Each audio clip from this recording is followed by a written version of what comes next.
Buenas tardes a todos, bienvenidos a este seminario online pensado para los pacientes con MPN, organizado por y para la Asociación de Afectados por Neoplasias Mieloproliferativas, MPN España, y el Grupo Español de Pacientes con Cáncer, GEPAC.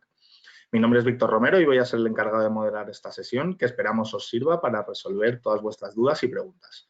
Antes de arrancar la jornada, tengo que agradecer la presencia de la doctora Blanca Chicoy, del Servicio de Hematología y Oncología Médica del Hospital Germán Trías en Barcelona, e investigadora del Instituto de Leucemia Josep Carreras. Buenas tardes, doctora.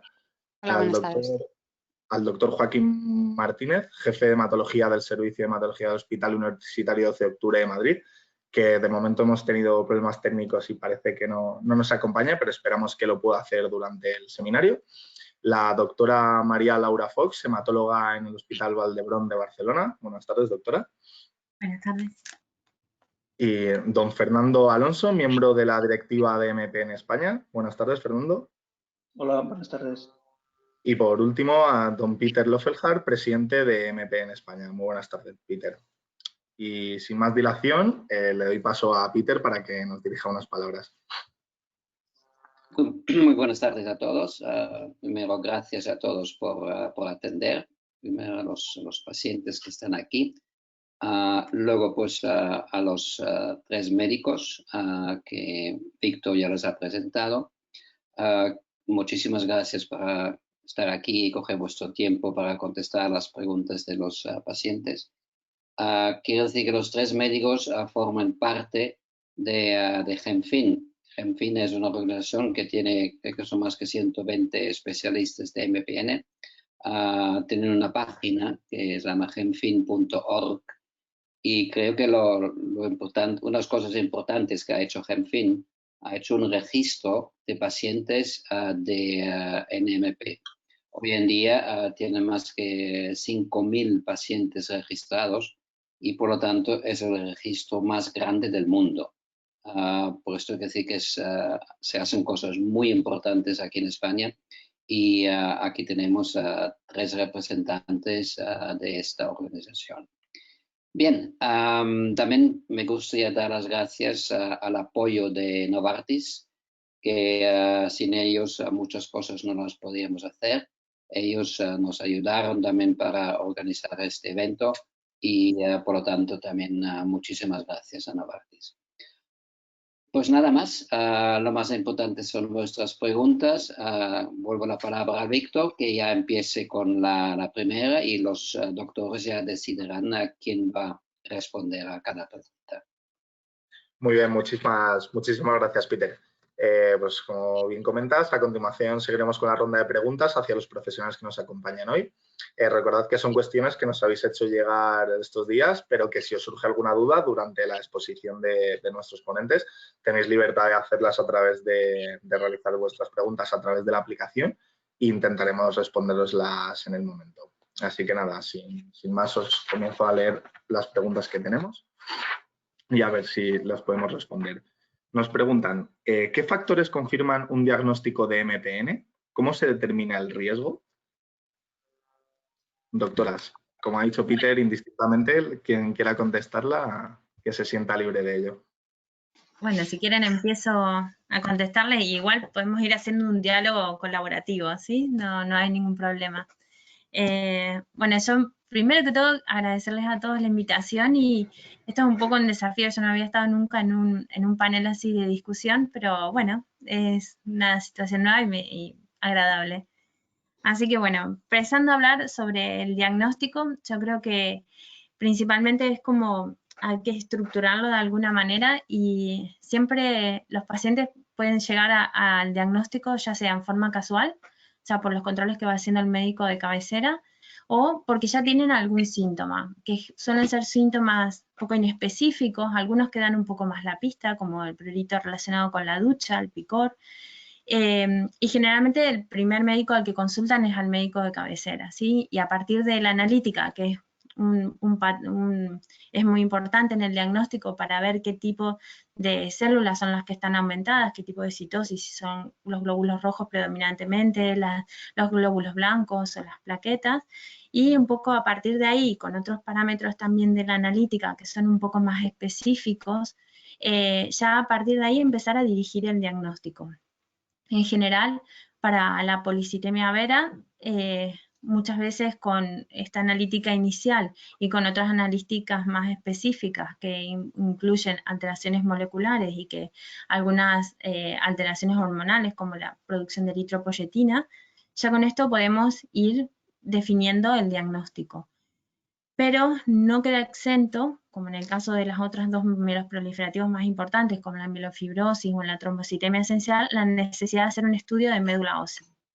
Este estudio generalmente inicialmente asusta un poco, cuando uno dice que tienen que hacer una biopsia de médula ósea, pero hoy en día en la mayoría de los centros es un procedimiento ambulatorio, o sea que el paciente viene acompañado, se hace el estudio y se va para casa el mismo día, y se hace con una sedación que generalmente no presenta dolor, salvo unas leves molestias después del procedimiento.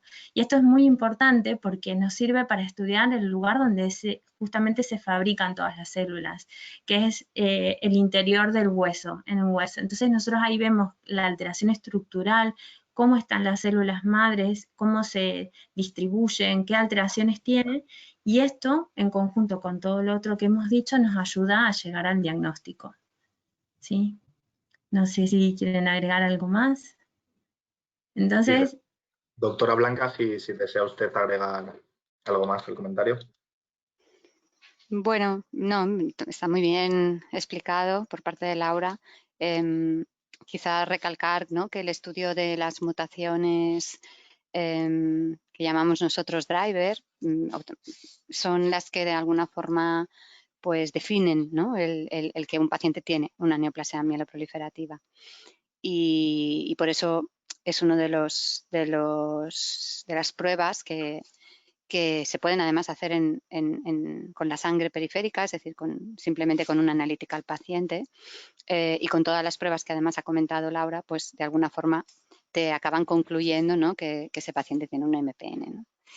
Es hoy en día una de las pruebas más importantes.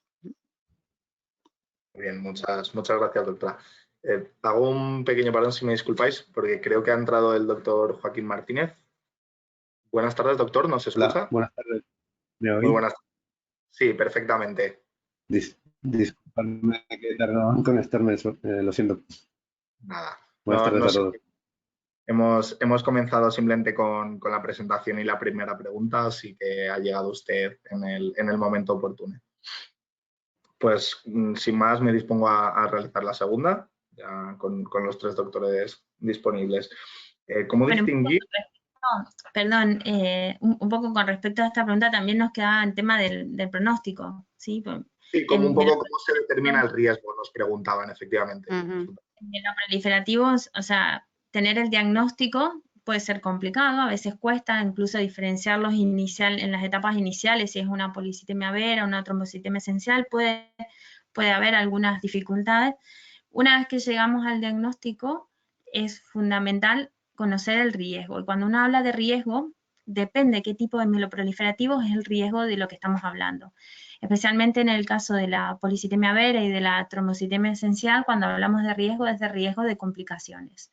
Con la policitemia vera, principalmente de trombosis, y en el caso de la trombocitemia esencial, también de trombosis, pero de complicaciones hemorrágicas. Entonces, para esto sí que los médicos lo que tenemos son escalas de riesgo, y con esto que cuenta de antecedentes médicos del paciente, tanto si ya tuvo antecedentes de trombosis arterial o venosa, la edad del paciente y algunas características de la enfermedad, esto nos ayuda a un poco decidir cuáles son los objetivos de la terapia y cómo lo vamos a llevar adelante. Si vamos a lo mejor solamente necesita tomar aspirina o ni siquiera eso, o necesita tomar algún otro fármaco para corregir estas células que están aumentadas, ya sea un fármaco para reducir el hematocrito, para reducir el número de plaquetas, o a lo mejor no necesita fármacos, pero sí sangrías para ir manteniendo En el caso de la policitemia vera, el hematocrito bajo, ¿sí? Y en el caso de la mielofibrosis, ya ahí, cuando uno habla de riesgo, habla ya digamos, de un riesgo potencialmente vital de la enfermedad. Entonces aquí es cuando nos ayuda a decidir qué tan agresivos vamos a hacer con la terapia, ¿sí? Entonces los pacientes que tienen una mielofibrosis de bajo riesgo probablemente no necesiten un tratamiento activo en el momento del diagnóstico y ya se va a ir viendo a medida que la enfermedad avanza en cuál es el momento y qué tipo de tratamiento requiere, ¿sí? Vale, muy bien. Muy ¿Alguno bien, muchas desea gracias. añadir algo? ¿Alguno desea añadir algo al aspecto de los riesgos? Vamos al segundo, ¿no? Vale, pues nada, continuamos entonces. Nos preguntan, ¿cómo distinguir si se trata de trombocitemia esencial o policitemia vera o mielofibrosis? ¿Y qué signos indican lo avanzado de la enfermedad? Ya has comentado un poco la diferencia, ¿no? Ujú. No sé si hay que añadir algo más o ha quedado claro con la respuesta a la primera pregunta. Yo creo que sí, que ya lo ha comentado, ¿no? Claro, ¿no? Vale, estupendo. Pues nada, nos preguntan, ¿cuál es el papel de las mutaciones genéticas conductoras? JAK2V617F, CALR, MPL u otras, y de las secundarias, ASXL1, etcétera, en el diagnóstico, la progresión y la búsqueda de un plan de tratamiento eficaz de la MPN. Si queréis, puedo contestar yo a esta un poco. Ujú. Depende de la enfermedad, como son 3 enfermedades que pueden tener el mismo perfil mutacional. Para la policitemia vera, en concreto, es muy importante la mutación del gen JAK2, la 617F, que la tienen la mayoría de los enfermos. Luego, para la trombocitemia esencial, hay una proporción de enfermos que tienen mutaciones de los genes del gen JAK2, aproximadamente el 40% de los enfermos. Otro grupo que tiene la mutación de CMPL y otro grupo que tiene la mutación de CMPL, y luego los que triples negativos que en general tienen, a veces es muy difícil el diagnóstico en estos enfermos.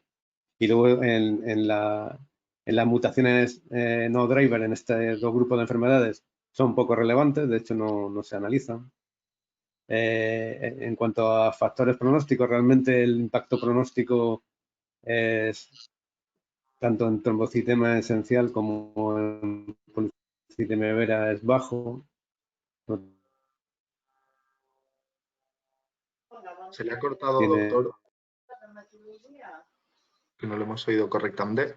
Si puede repetir lo último, doctor, que se le ha cortado un poco la voz. relevancia pronóstica especial. Probablemente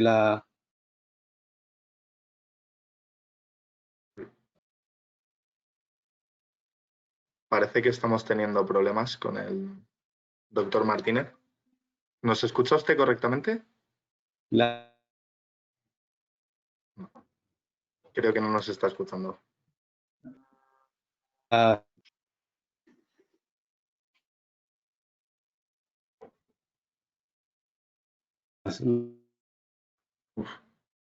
queriendo.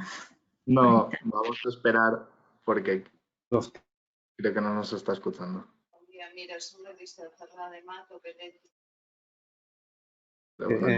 Yo creo que lo hacen desde el móvil también. Puede ser.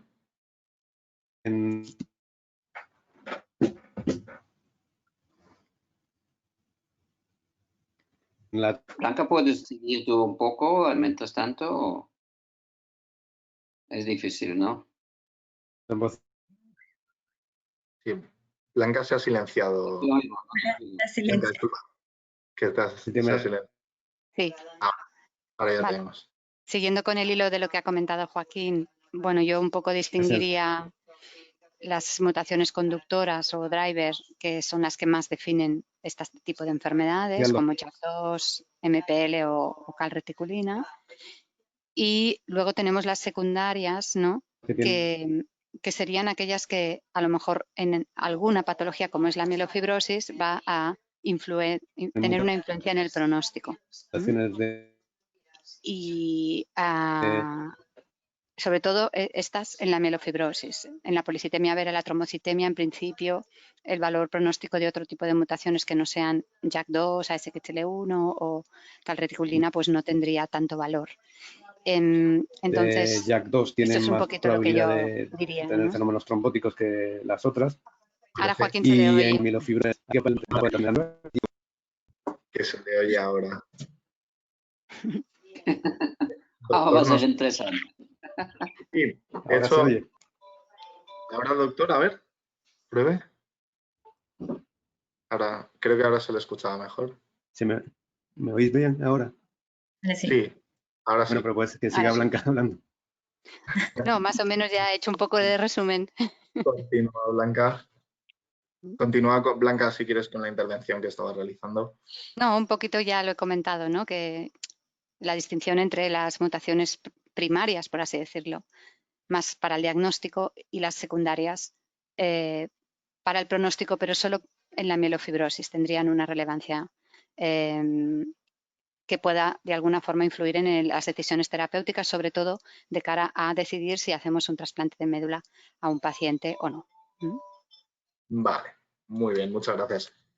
Pues si lo creéis oportuno, voy a ir intercalando alguna pregunta de las que nos están llegando ya en directo para la gente que nos está viendo que la podamos responder, ¿no?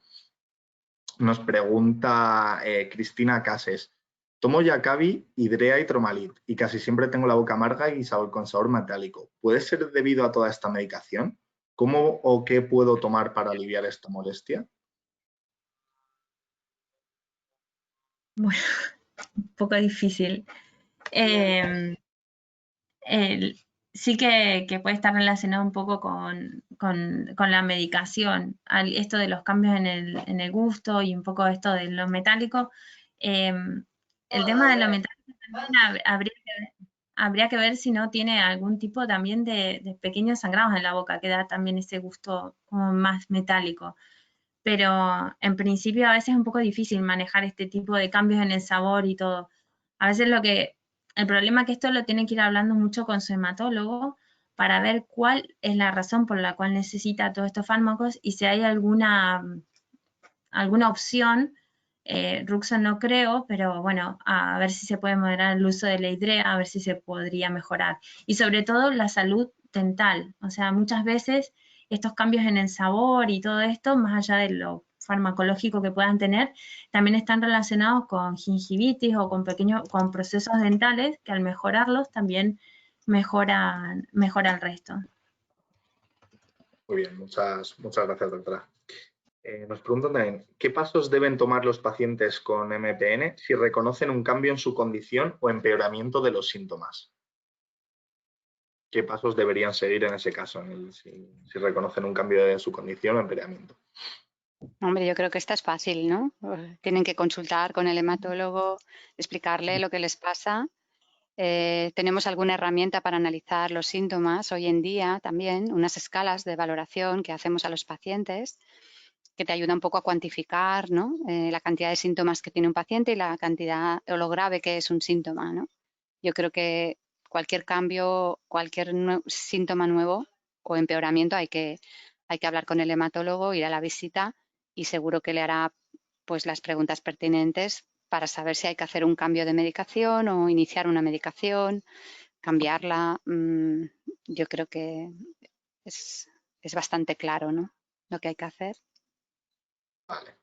Muy bien, doctora, muchas gracias. Siempre en estos casos, ¿no?, de remitirnos a nuestro doctor de confianza, sea el oncólogo o quien nos esté llevando nuestro caso.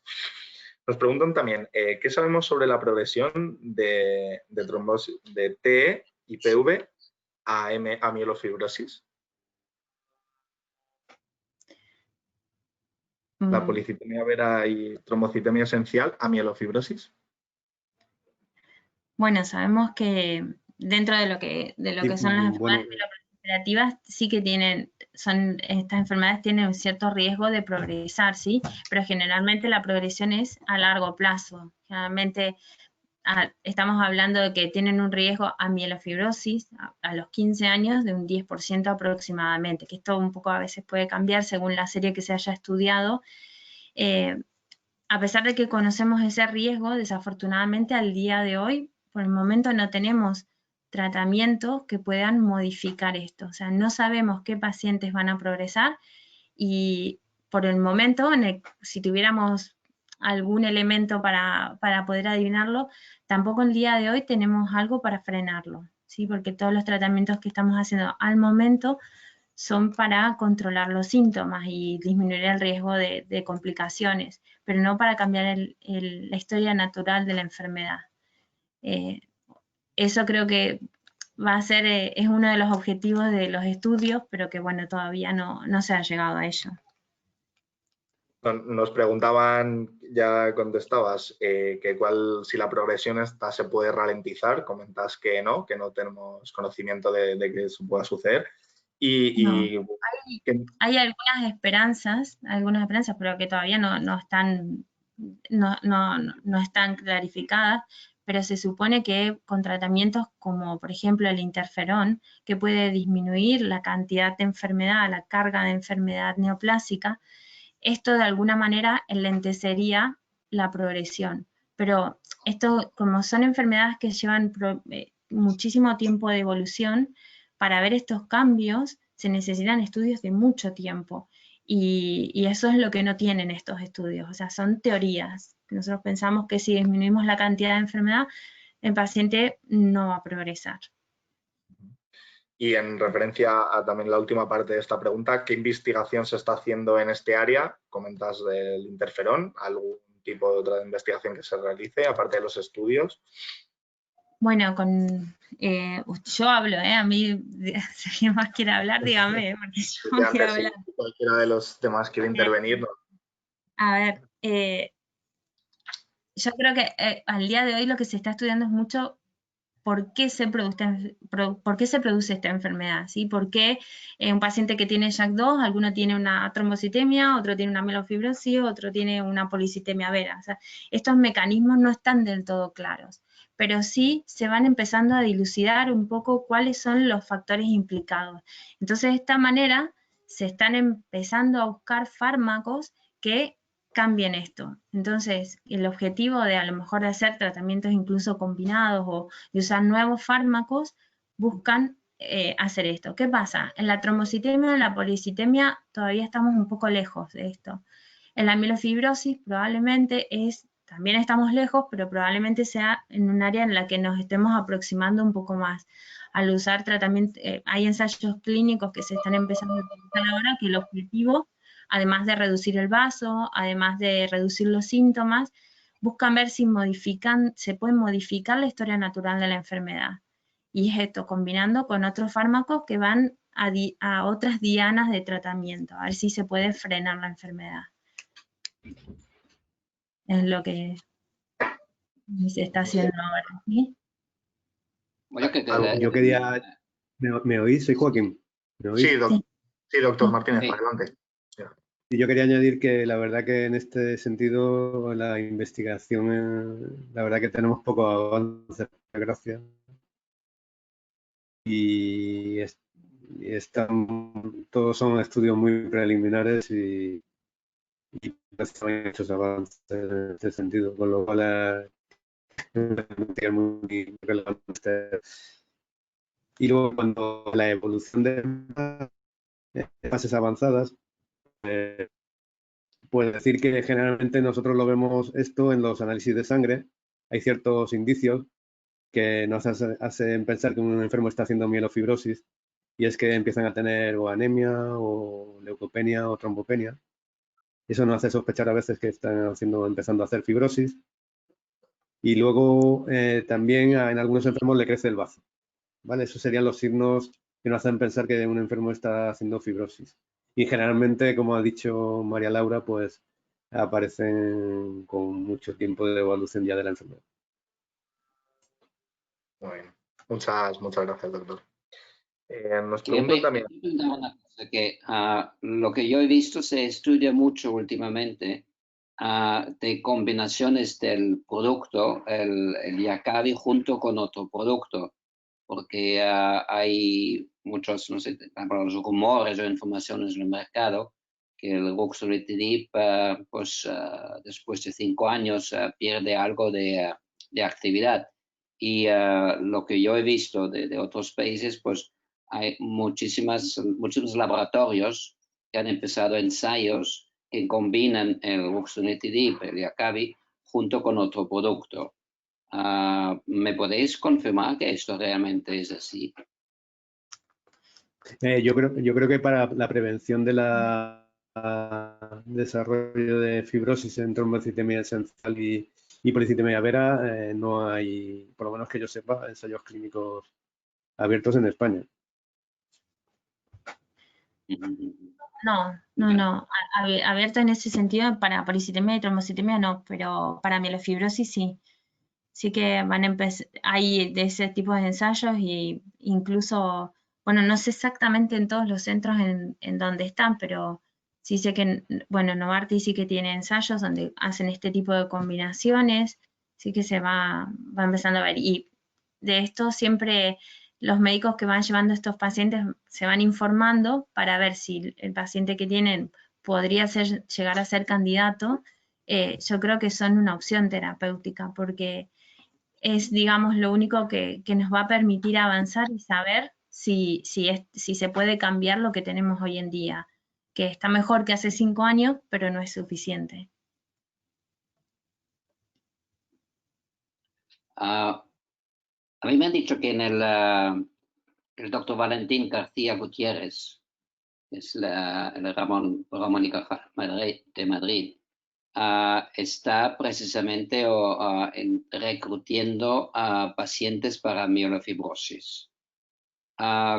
¿Cómo podemos hacer para que los pacientes sabemos o nuestra asociación sabe algo para que a lo mejor a algún paciente le interese participar en uno de esos ensayos? Perdona, Peter, en nuestro hospital también tenemos ensayos clínicos para enfermos de mielofibrosis Sí. que no están respondiendo bien a ruxolitinib. Pero eso es diferente que de policitemia vera o trombocitemia esencial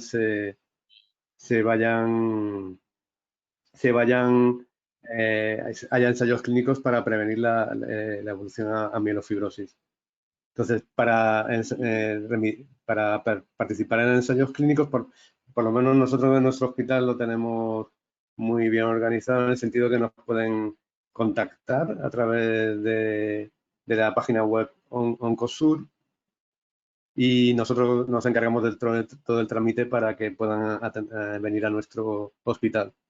En cuanto al Ramón y Cajal, supongo que tendrían que contactar directamente con el servicio de hematología o con el doctor Valentín Gutiérrez. Y en Barcelona me imagino que será parecido. No sé, Blanca. Sí, en Barcelona también hay ensayos para mielofibrosis. Sí. Sería interesante, ¿no? Si se podían reunir esto un poco. Hay algunas plataformas que están empezando a buscar dónde están los ensayos, ¿no?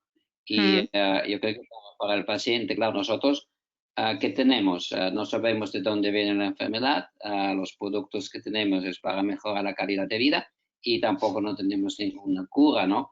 Quiere decir que somos muy ansiosos, ¿no? Para saber qué es lo que pasa realmente en la investigación. Por eso yo creo que esta pregunta es muy importante y los pacientes creen que esperen que se les da un poco de luz para llegar al final del túnel, ¿no? Para que veamos que llega algo.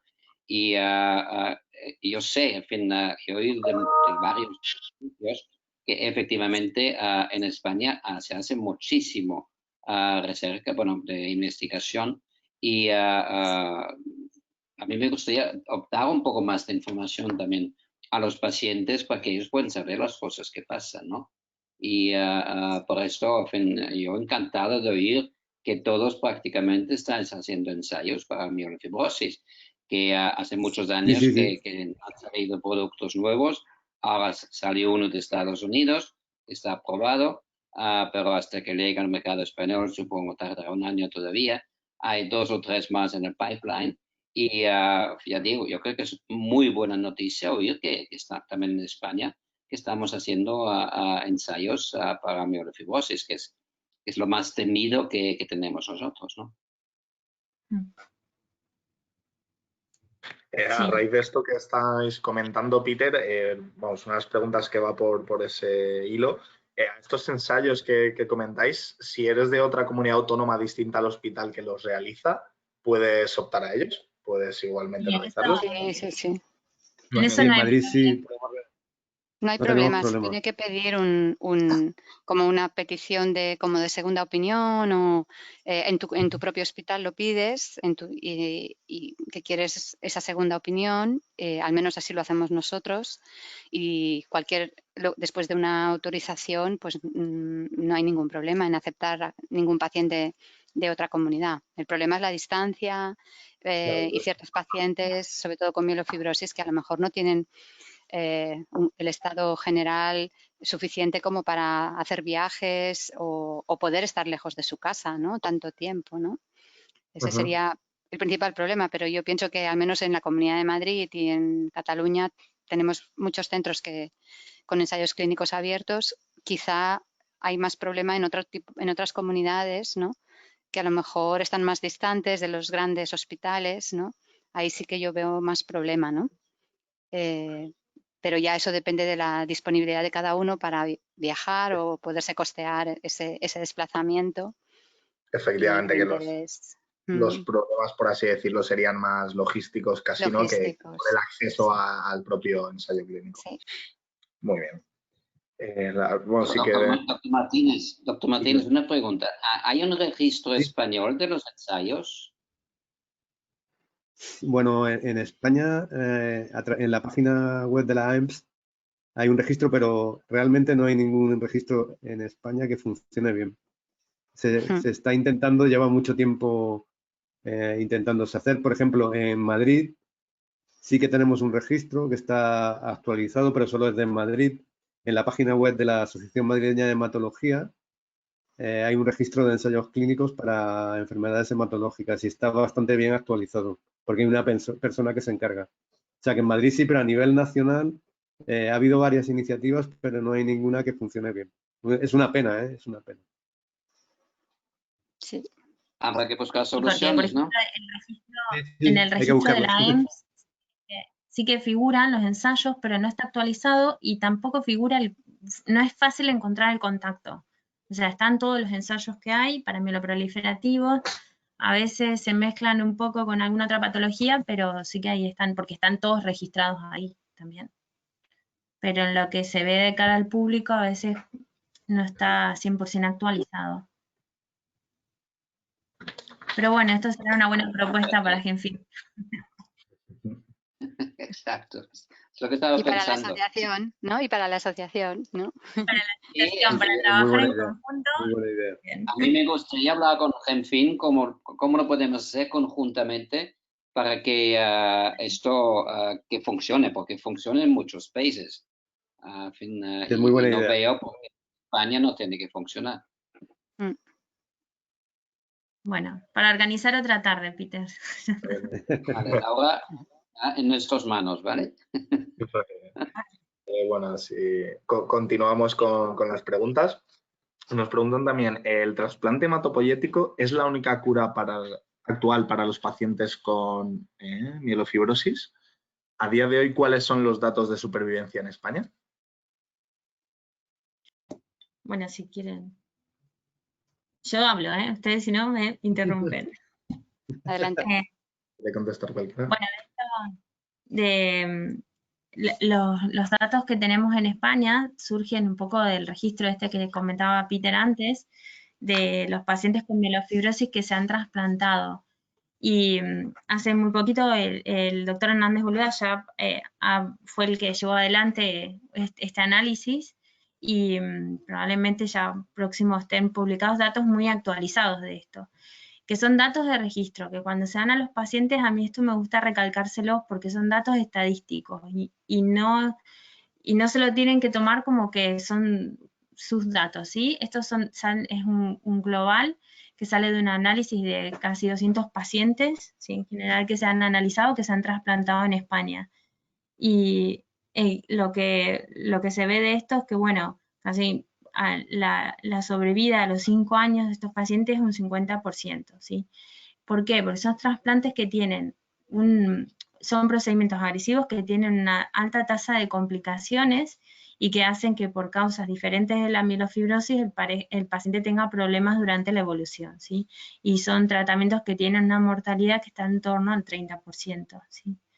Así que es un tratamiento agresivo, pero al día de hoy es lo que podemos hablar como que es el único tratamiento que ofrece una opción de curar la enfermedad y que es un tratamiento que tiene que estar dirigido para pacientes muy selectos. Y selectos no me refiero a nada especial, sino selectos en cuanto a que sean pacientes que sean jóvenes, menores de 70 años, pacientes que no tengan comorbilidades importantes y que puedan llevar adelante el procedimiento. Mientras mejor estado lleguemos, mientras todas estas opciones se den, mientras tengamos, y no solamente depende del paciente y de la enfermedad, sino también del tipo de donante que se tenga, todo esto va haciendo que uno se aproxime a cuáles serían para ese paciente en particular el resultado del trasplante. Por eso a veces es tan difícil tomar la decisión de seguir adelante con esto. Muy bien, ¿alguien quiere añadir algo? ¿No? Pues nada, seguimos con la siguiente pregunta. ¿Hacia dónde se dirige la investigación y cuál es el grado de esperanza de la comunidad científica en torno al futuro de las MPNs? Esta es una pregunta que daría para hablar mucho. Evidentemente, ya se ha comentado un poquito a lo largo de la tarde que hay muchos fármacos en investigación, intentando no solo, primero, fármacos que puedan ser útiles o eficaces cuando fracasa ruxolitinib, que es el fármaco que tenemos hoy en día en la mielofibrosis. Y luego otros fármacos para intentar mejorar otros aspectos de la enfermedad, como también hemos comentado, por ejemplo, la fibrosis, pues hay algún ensayo clínico con algún fármaco, combinaciones de ruxolitinib con algún otro fármaco. Esto en cuanto a la mielofibrosis, ¿no? O sea, el objetivo con ella pues es mejorar la supervivencia de los pacientes, que vivan muchos más años y poder curar a más pacientes. Esto todavía estamos lejos, como ha comentado ahora Laura, ¿no? Solo con el trasplante y no todos los pacientes pueden ser sometidos a un trasplante ni van a responder al trasplante, ¿no?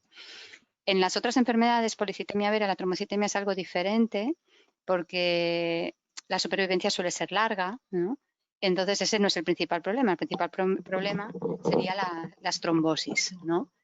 Y controlar sobre todo lo que es el hematocrito o la cifra de plaquetas, que a veces cuesta o el paciente presenta efectos secundarios con los fármacos que tenemos, que son, por ejemplo, la hidroxiurea, por poner un ejemplo, ¿no? Entonces, tenés pocas opciones. Tenemos ruxolitinib para cuando fracasa hidrea en la policitemia vera, por ejemplo, cuando el paciente no la tolera, pero hay pocas opciones, ¿no? Entonces, habrá que buscar pues, más opciones para que cuando estos fármacos fracasan o cuando el paciente es intolerante, pues tengan una eficacia y puedan controlar lo que son el hematocrito, las plaquetas. Esto sería un poquito por donde iría la investigación en estas enfermedades.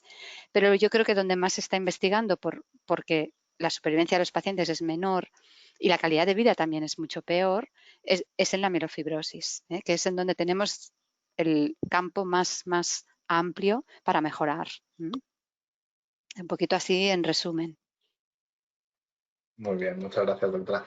¿Alguno le gustaría añadir algo? Martín, ¿alguna cosa más a añadir? No, yo en principio no. Estoy de acuerdo con Blanca. Perfecto, gracias. Bueno, muy bien. Si os parece correcto, comenzamos con las preguntas que nos han llegado durante el seminario, que serán un pelín más personales quizá, ya que las realizan los propios asistentes. Y nos pregunta Adelina Ballester, ¿qué es tener las células glóbulos rojos grandes y qué riesgo tiene? Bueno, eso normalmente en los mieloproliferativos es por el tratamiento, es por la hidrea que produce déficit de ácido fólico y aumentan el tamaño de los hematíes. En principio no es ningún problema, a no ser que aparezca anemia, que entonces habría que tomar ácido fólico. O sea, que en principio si no aparece una anemia no habría ningún problema. Vale. No. Nos pregunta Soledad Vega, ¿cómo manejar los problemas de microcirculación? Bueno, inicialmente toda la sintomatología relacionada con la microcirculación, lo primero que se hace es la aspirina, ¿sí? Con respecto a esto, cuando vemos que con la aspirina, con las dosis habituales, esto no mejora, se pueden intentar varias cosas, pero bueno, aquí tiene que ver mucho si el paciente tiene o no indicación de tomar fármacos como la hidrea, por ejemplo, que a veces con la combinación de la hidrea y la aspirina esto se llega a controlar. En el caso que no la tenga, a veces si estos síntomas son muy severos y hemos probado con la aspirina tomada en diferentes formas, en diferentes dosis, y los síntomas igualmente no se controlan, muchas veces, aunque no les corresponde iniciar citorreducción, ya sea por el riesgo de trombosis que tiene, muchas veces sí que se empieza para tratar de controlar los síntomas. Y otras veces, también lo que hay que ver es que muchas veces un síntoma muy común relacionado con esto, si es en el caso de la cefalea, muchas veces le echamos solo la culpa al mieloproliferativo, pero hay que a veces abrir un poco el campo, porque a veces estamos pensando que es un síntoma relacionado con alteraciones en la microcirculación y en realidad es otro tipo de cefalea que se trata como una migraña que no tiene nada que ver con esto. Entonces, siempre las dos cosas. Por un lado, tratar de ver si realmente son síntomas relacionados con esto o tratar de ver cómo se puede mejorar el tratamiento, ya sea con la antiagregación, la citorreducción y el control de la enfermedad. Muchas gracias. ¿Algo que añadir? ¿No? Vale. No. Continuamos. Nos pregunta Paco Alonso, ¿cuál es la indicación para marcar los miligramos de ruxolitinib? Bueno, esto lo marca sobre todo la ficha técnica y la ficha técnica está, digamos, se ha hecho en base a la toxicidad que tiene ruxolitinib en cuanto a la cifra de plaquetas. Entonces, si la cifra de plaquetas es normal, puedes dar la dosis plena. Si la cifra de plaquetas baja, entonces ya tienes que hacer una reducción. Esto ocurre con la mayoría de fármacos que tenemos de este tipo, que tienen este problema, que es la toxicidad hematológica. Aunque esto para el hematólogo, este tipo de toxicidad no es un gran problema porque estamos muy acostumbrados a manejarla. Pero básicamente la viene marcada la cifra de plaquetas. Esos dos marcadores, ¿no? La toxicidad en función de la cifra de plaquetas que tenga el paciente. Vale, muy bien. Muchas gracias. Nos pregunta Soledad Vega también, ¿qué fases hay en la policitemia vera? Si es que tiene Pues fases. hay, sí, bueno, hay como en todos los mieloproliferativos, todas las enfermedades mieloproliferativas tienen, son varias fases, tienen varias fases. Una que es proliferativa, que es cuando tienen, en el caso de la policitemia vera, la hemoglobina elevada, los leucocitos y a veces las plaquetas. Y luego, cuando va evolucionando la enfermedad, entran en una fase que se llama fase gastada, que es cuando hacen fibrosis, que empieza, en vez de tener la hemoglobina elevada, pues empieza a bajarle sin causa. Y ahí puede haber una tercera fase, que es que solo ocurre en un porcentaje muy pequeño de enfermos, que evoluciona a un cuadro agudo, una leucemia. Pero eso ocurre tanto en la trombocitemia esencial como en la policitemia vera, muy poco frecuente. Muy bien, muchas gracias, doctor. Y nos preguntan...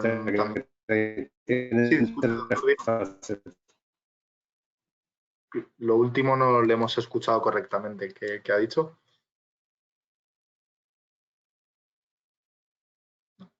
Bueno, parece que tiene algún problema. La realizo igualmente. Nos pregunta Carmen Arranz, ¿qué es la mielofibrosis? ¿Qué es la mielofibrosis? Es uno de los tipos de enfermedad mieloproliferativos crónicos, Filadelfia negativos, o sea que se agrupan dentro de todo esto.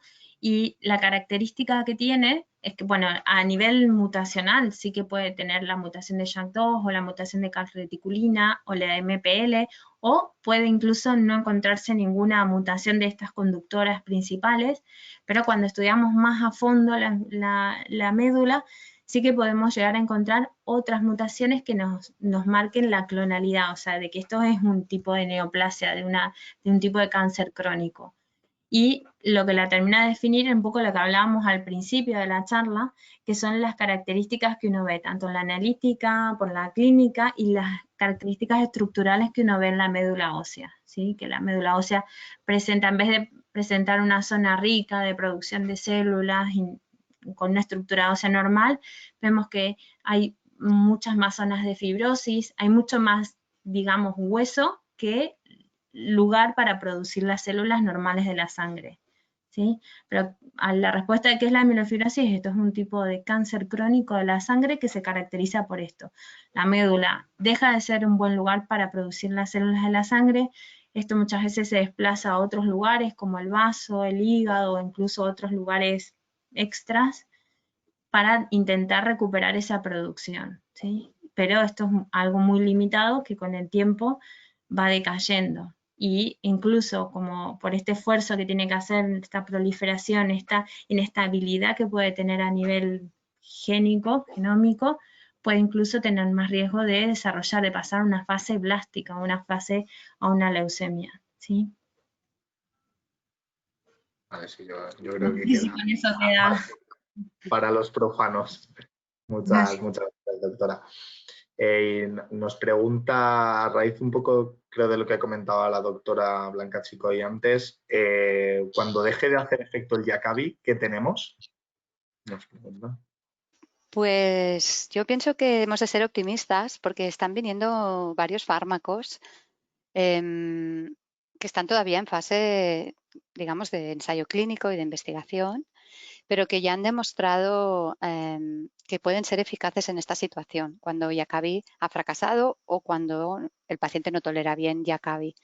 Tenemos un fármaco que se llama momelotinib, que está en fase de ensayo fase 3, quiere decir que se está comparando pues, con otro o con lo que ya tenemos hasta ahora, ¿no? Para ver si es mejor. Y que además va muy bien por si el paciente tiene anemia, cosa que cuando ruxolitinib puede empeorar la anemia, con lo cual a veces el paciente no sería digamos, lo adecuado darle ruxolitinib, o sea que veremos a ver si momelotinib pues, puede llegar al mercado, ¿no? Y darlo en estos pacientes con anemia.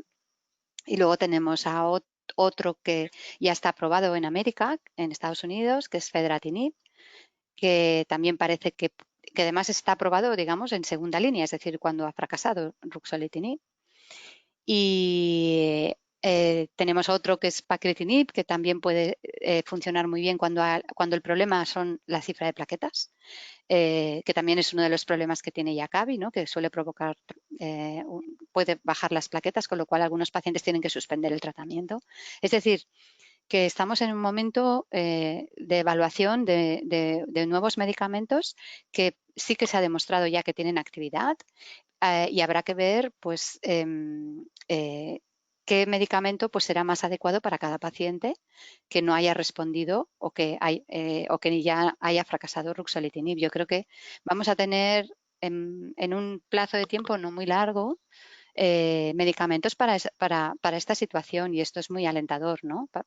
Poderlo decir porque hace unos años no teníamos ni tan solo ruxolitinib y ahora tenemos 3 o 4 que están ahí a ver y que seguramente cada uno va a servir para un tipo de paciente determinado. O sea que yo soy optimista. Incluso incluso dentro de ensayo clínico también hay otras opciones que agregan a ruxolitinib otro fármaco para intentar mejorar esa respuesta a ruxolitinib, pero todo esto en ensayo clínico. Muy bien. Yo creo que, bueno, como bien dice la doctora Blanca, sí. Por epidemia vera y ¿nos mantenemos en los productos que tenemos hoy o hay algo en el pipeline también? ¿Cómo? ¿Perdón? Para policythemia vera y la trombocitemia, ¿también hay productos que están en el pipeline o nos mantenemos? Bueno, tenemos el Besrami, que en España no está todavía. El interferón en general, creo que es lo llaman el renacimiento del interferón, porque hace mucho tiempo que existe. Pero realmente cosas, digamos, nuevas como mielofibrosis, gracias a Dios, pues realmente es muy optimista. El futuro se ve de una manera muy optimista. Veo que hay un poco de estancamiento a lo que se refiere a PV y a trombocitemia. ¿Es correcto o lo veo demasiado negro? Hay un poco de movimiento, pero desafortunadamente los ensayos que ha habido, por ejemplo, en policitemia vera, que incluso llegaron hasta casi empezar a hacerse aquí en España, son ensayos que empezaron en Estados Unidos y cuando estaban a punto de abrirse acá en España se frenaron porque, claro, el tema es lo que planteaba Blanca al principio. Como la policitemia vera y la trombocitemia son pacientes que viven mucho tiempo y que controlando los síntomas, que para eso sí tenemos armas, y controlando las complicaciones están bien, entonces, claro, darles a estos pacientes fármacos que a lo mejor era la primera vez que se usaban en humanos o incluso se conocen para otras patologías, pero claro, la toxicidad de estos fármacos fue tan alta que decidieron no seguir adelante con estos estudios.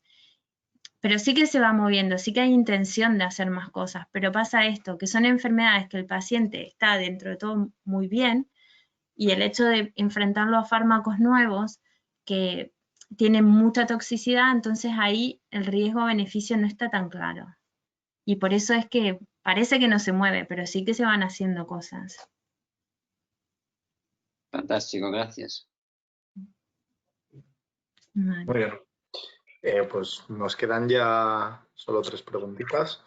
Una viene a colación de lo que ha comentado Peter, que es el Besremi, ¿para cuándo en España? No sé si... Imposible saberlo, ¿no?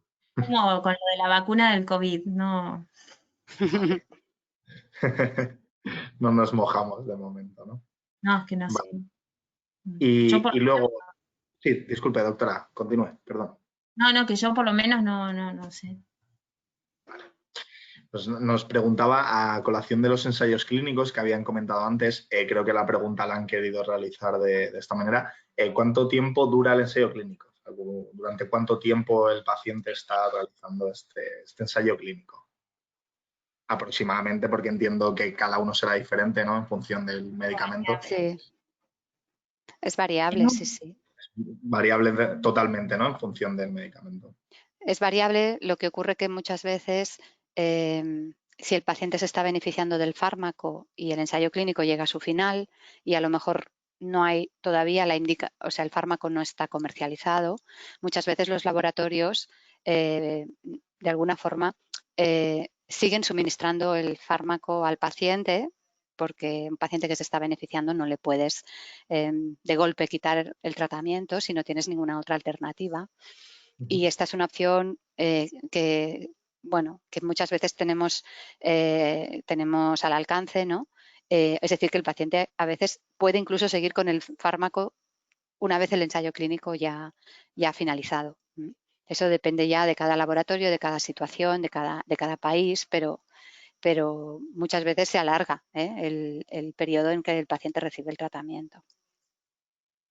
Y por ahí también mirándolo desde otro punto de vista, porque hay veces que los pacientes tienen un poco de miedo de esto del ensayo clínico, no es como una hipoteca. O sea, uno entra en el ensayo clínico que a veces no sabe bien a qué se está enfrentando, si el fármaco le va bien, genial, y si el fármaco no le va bien, bueno, los pacientes se pueden pueden salir del ensayo clínico cuando ellos quieran y no tienen que dar ningún tipo de explicación. Por ejemplo, si la razón es que, mira, no tengo más dinero para venir a Barcelona o lo que sea, se trata, si es esa la razón, estaría bien saberlo porque se trata de ayudar, pero no tienen que dar ninguna explicación. Ellos se pueden quedar el tiempo que consideren que es necesario y si no les parece bien, pueden salir en cualquier momento, no están atados al ensayo clínico. Muy bien. Muchas gracias por la aclaración porque creo que es importante. Nosotros en GEPAC sí nos encontramos con problemas de este tipo, ¿no? De esa falta de información frente a un ensayo clínico y realmente no saben si se pueden ir, si no, si ya se están metiendo en la boca del lobo y luego realmente, como bien comentar, nada más lejos de la realidad. Muy bien, pues vamos con las últimas dos preguntas, si no queréis añadir nada más. ¿Qué opinión tienen sobre el nuevo ropeginterferón? ¿Hay probabilidad de que haya ensayos clínicos en España? Parece que hay resultados muy prometedores. Nos pregunta Magdalena. Es el Besrami esto, ¿no? Sí, el Besrami. ¿El mismo? Vale. Disculpen que yo los nombres técnicos a veces no se me escapan. Pues entonces vamos con... El ensayo clínico lo que estamos esperando es que se comercialice en España porque está aprobado. Vale. O sea, que ya estos ensayos ya se habrían realizado en los países oportunos y estarían correctos. Aquí se hizo, en España se hizo. Se hizo. Sí. Muy bien, muchas gracias. Pues la última... Un momento. Sí, dime. Bueno, algunos de vosotros, o supongo los que están asistiendo, habrán recibido unas mascarillas que les hemos mandado y nos han sido ofrecido. Y precisamente ha venido del fabricante de este producto, que es una empresa austriaca, AOP Orphan, y nos han dado estos mascarillas, ¿no? Ellos de momento lo venden el producto en Austria y algún otro país. Están luchando en Alemania que pase, tienen problemas con el precio. Ellos han hecho la famosa fase 3 y el registro y todo eso, lo han hecho muy rápido. Se han equivocado un poco en las aplicaciones del producto, lo tienen que rectificar ahora, por esto hay un poco de retraso. Y yo calculo, bueno, según ellos me han dicho que ellos esperan que en el año 2021 el producto puede estar disponible también aquí en España. Antes no. Muy bien, pues muchas gracias por la información, Peter. Y como comentaba, vamos con la última pregunta.